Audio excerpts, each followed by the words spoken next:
to the Unitarian Universalist Church of Worcester podcast. We are a community built on love, hope, and justice. Our goal is to inspire people to take on the challenges of a changing world. Each week we'll bring you a reflection from our minister, the Reverend Aaron Payson, recorded during our Sunday service. Maybe it'll move you, challenge your thinking, or even stir up a little righteous indignation. That's all welcome here. Thanks for listening.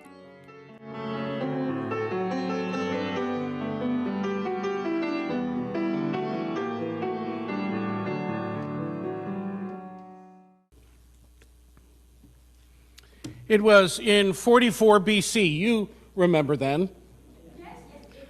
It was yesterday. It had been prophesied to Caesar that he would be assassinated on March 15th, the Ides of March.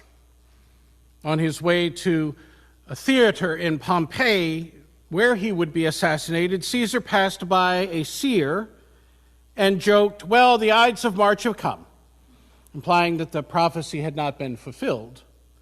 To which the seer, Sperana, replied, "Aye, they have come, but they have not gone." This meeting is famously dramatized in William Shakespeare's play, Julius Caesar, when a soothsayer warns Caesar to beware of the Ides of March. Caesar was clearly mistaken, but more so, he was boastful in his error. This morning, it's this dynamic of the human condition that is at the heart of my own reflections. To claim both the truth that to be mistaken is to be human, sometimes with devastating consequences, but more so, to be mistaken and to lack humility is disastrous. Not only for individuals, but I argue for humanity as a whole. Given the current state of the world, I believe this topic is both timely and important. One of the things that gnaws my soul and often causes my wife to scream at the television is the almost daily onslaught of boasting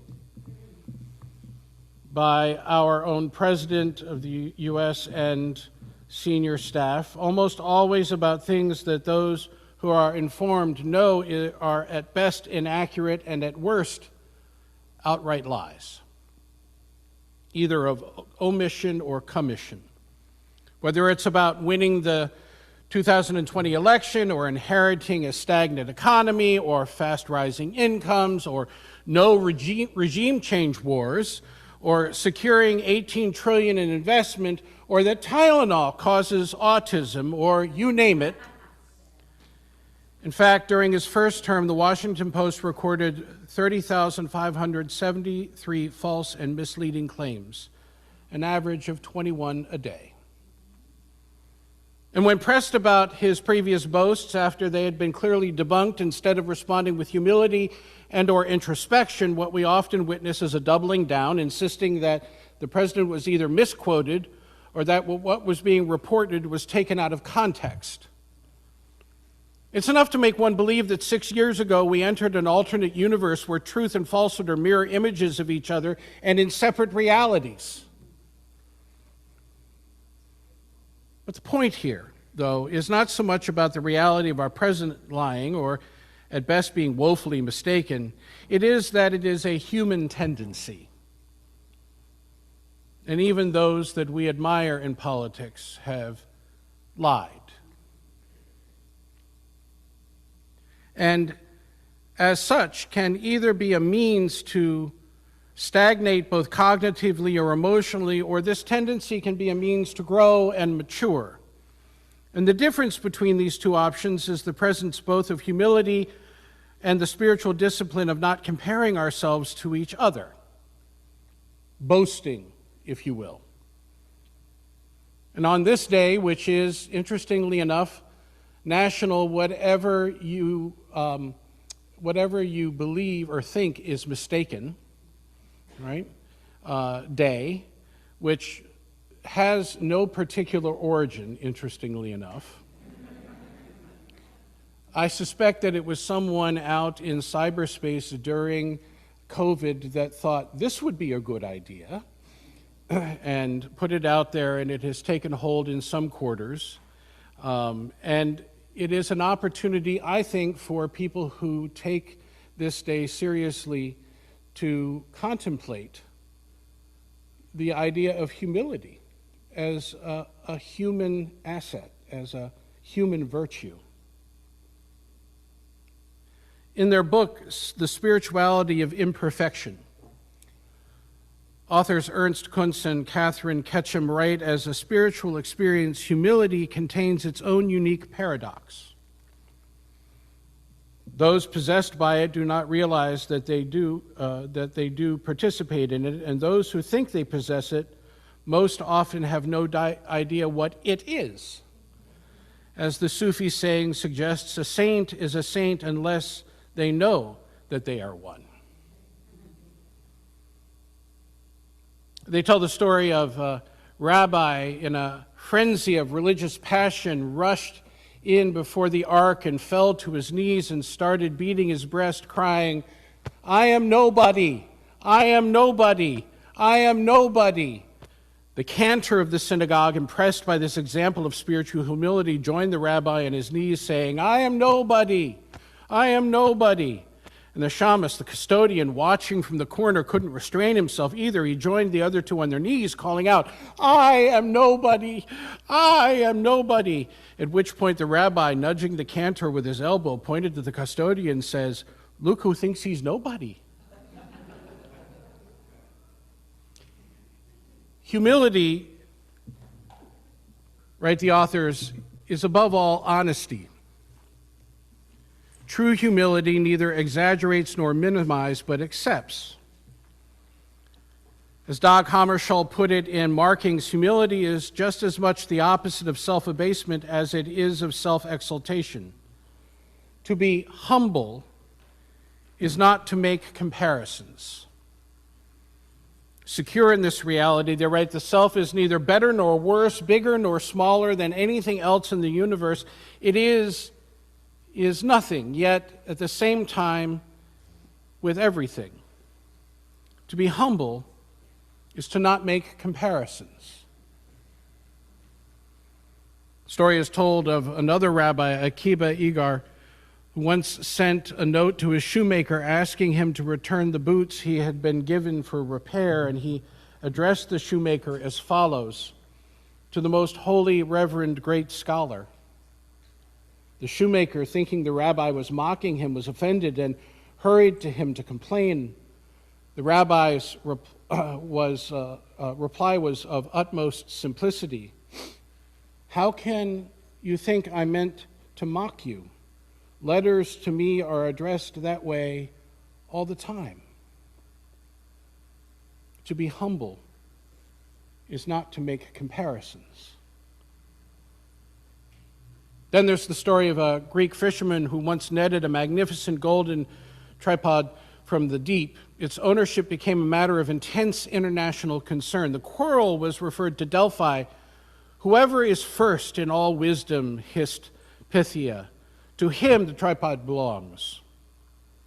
So peace was declared, and the tripod was presented to Thales of Miletus, a philosopher who enjoyed everyone's respect, but Thales passed it off onto a second sage whom he considered wiser than himself, and the second sage passed it on to a third, and so forth, until finally the tripod circled back to Thales, who discreetly gave it to Delphi.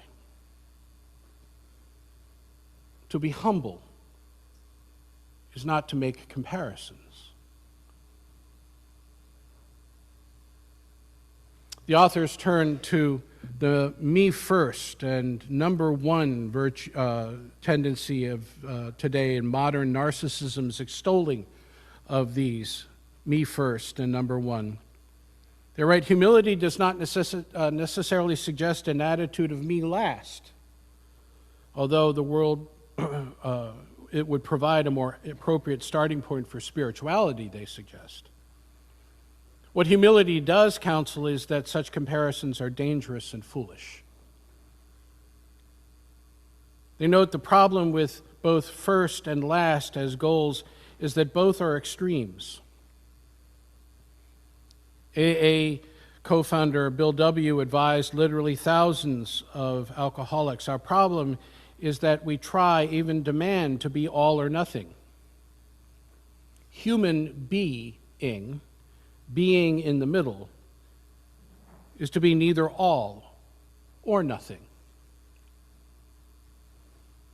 Then there's that ancient Christian legend when God created the angels to worship and serve him, and then after he had begun the creation of our world, but before the creation of human beings, God granted the angels a vision not only of humankind, but of Christ as well, and God commanded the angels to serve humans and to worship Christ. To the angels, this was a strange command, that they, pure spirit, should defer to beings lesser than themselves, creatures mingled with matter. I love that. We are creatures mingled with matter. The story goes now, it happened that all of the angels God created, the most beautiful and most brilliant was Lucifer, the light bearer.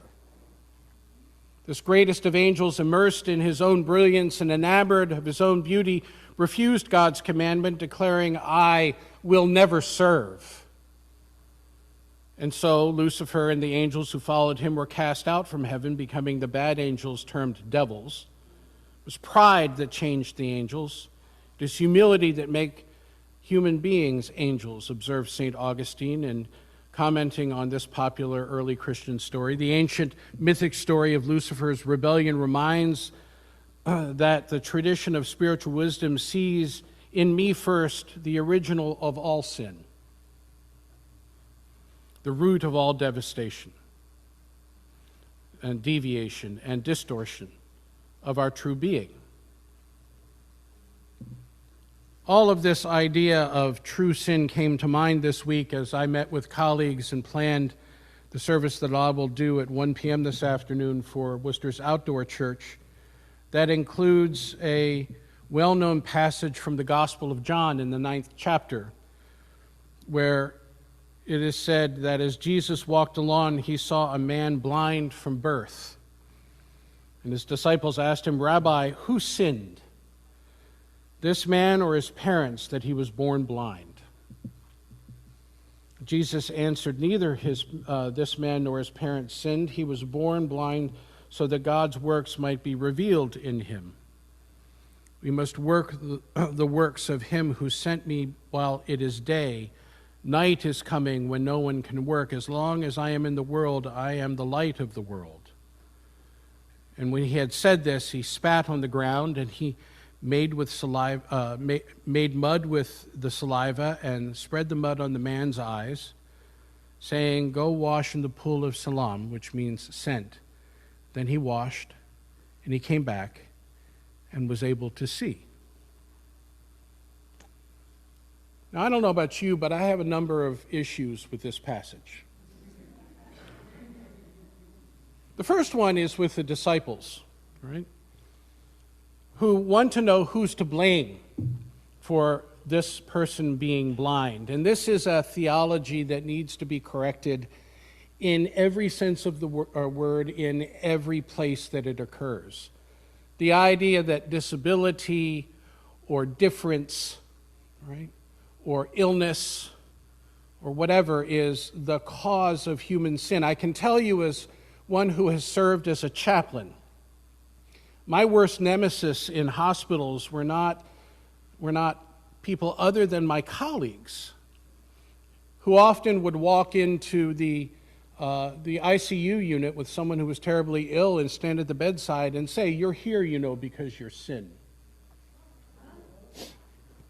And I would be called in by enraged nurses who would say, "You need to go fix that, and fix that right now." And I'm glad they understood that fixing it was probably a good thing, right?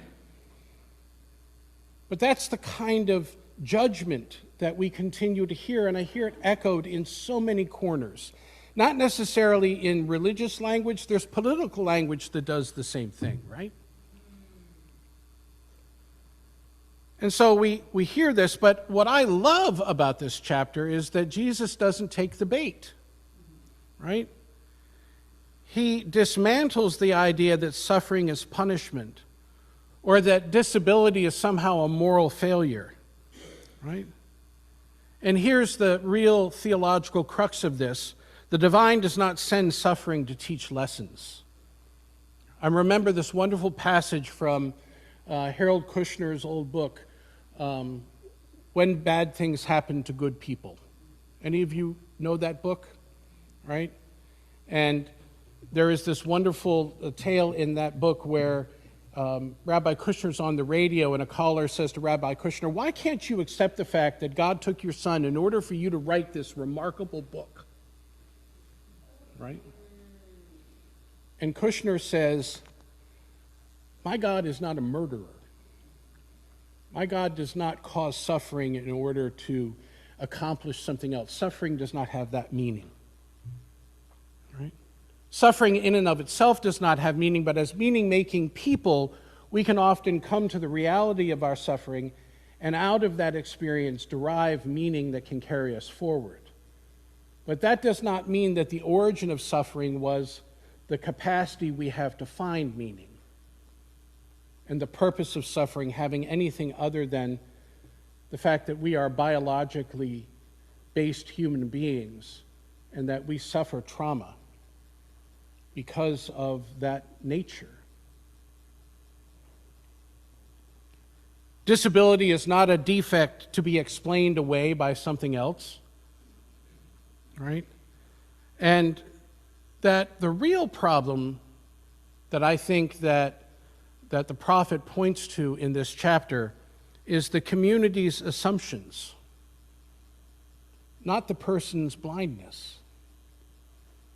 In fact, the entire passage is really about challenging the norm, the social norm of the day that continued to exclude those people who were different, who were ill, who needed to be separated in order to not infect the rest of the community as though they were contagious because of some failing.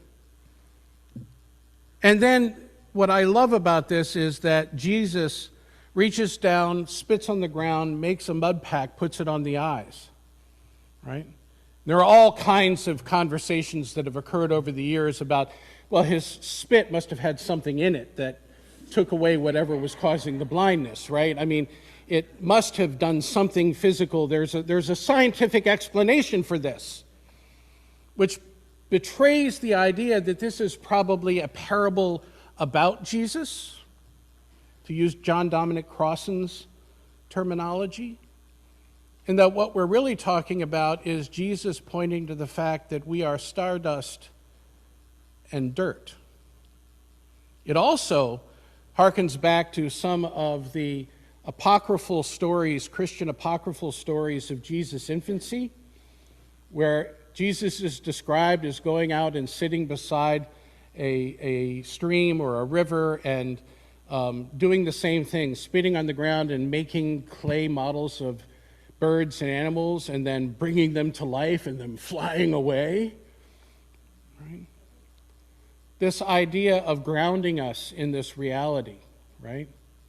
That we are dust, and that we need to remind ourselves that we're part of creation, not separate from it. We are not an abomination.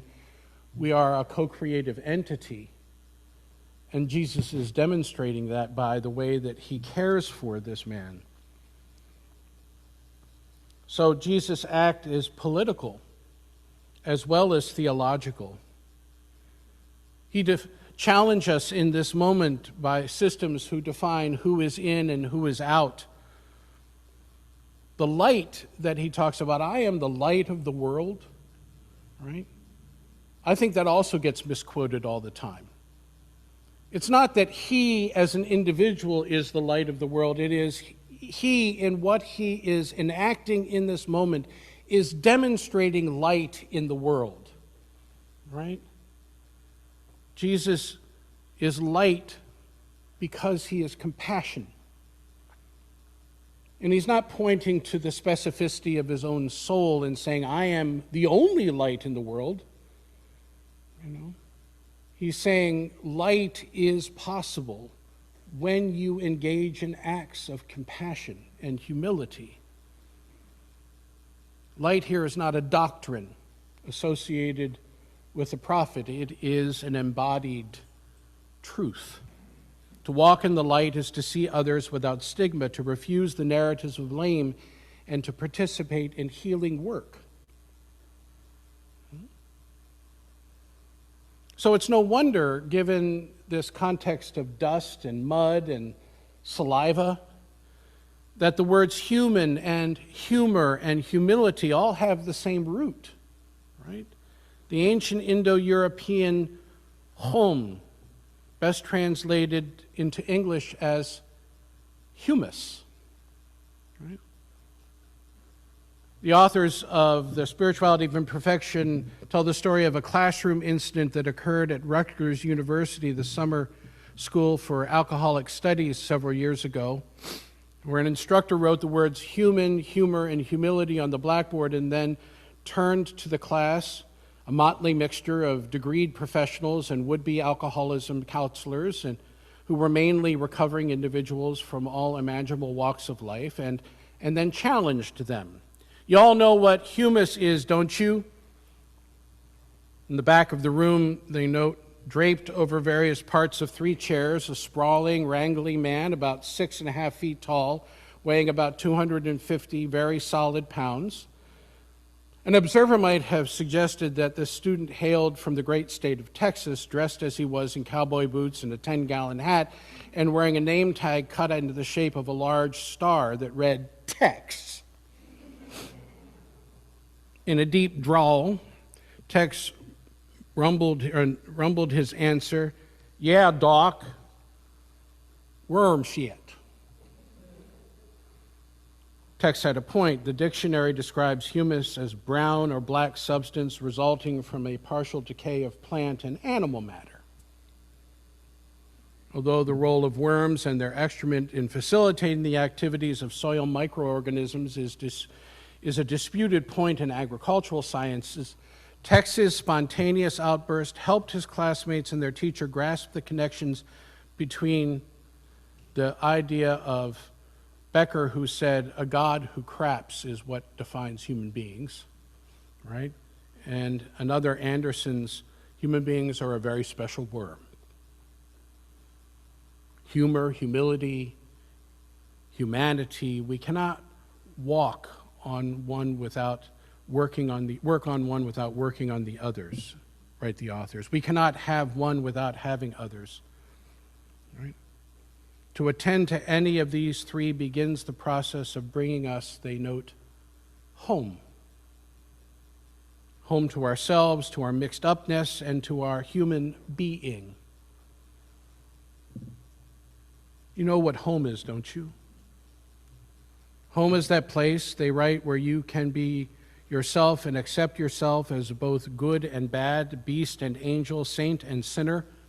Home is the place where you can laugh and cry, where one can find some peace within all the chaos and confusion, where one is accepted and indeed cherished by others precisely because of our very mixed upness. Home is that place, they write, where we belong, where we fit precisely because of our very unfittingness. Humility allows us to find the fittingness of our own imperfection, because the acceptance of both andness implies the acceptance of our imperfection as imperfection rather than the claim to find in some very specialness. Humility is the foundation and the keystone of any spirituality of imperfection. Such spirituality is first and foremost freeing, as a joyous Hasidic tale reminds us of a king who visited a prison and talked to prisoners. Each asserted their innocence except one who confessed to theft. The king responded, "Throw out this scoundrel," exclaimed the king. He will corrupt the innocents." Let's corrupt the innocents, shall we? And let's remember that we're made of humus, soil and stardust, of worm work and wonder, a holy mixture that never quite settles. We are human because we are unfinished, not because we are incomplete, and not because we've sinned. Humble because we are not above the earth, humorous because sometimes the only honest prayer is a laugh that cracks us open. And into this earthly truth walks those who kneel in the dust, who refuse the old stories of blame, and who see people in the world called broken and say, this too, this is where the divine's work is born.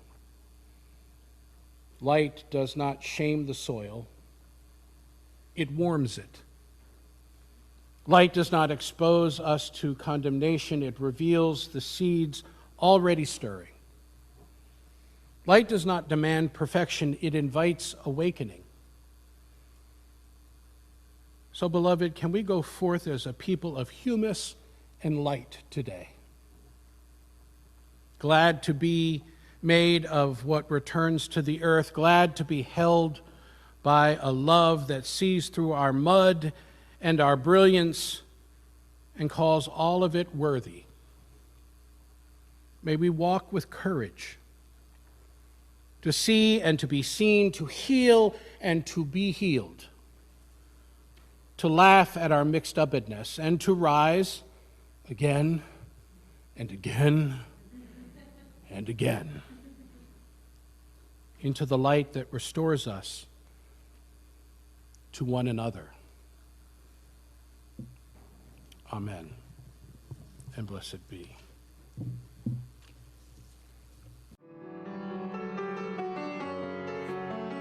Thanks for tuning in. If you're just crossing our path, either new to this congregation or curious about Unitarian Universalism, check out our website, uucworcester.org. You'll find lots of information there about our beliefs, the 8 guiding principles, religious exploration for children and adults, our social action initiatives, and the many groups we offer to help people connect and have fun. And consider joining us in person or online on a Sunday morning at 10 a.m. We'd love to meet you.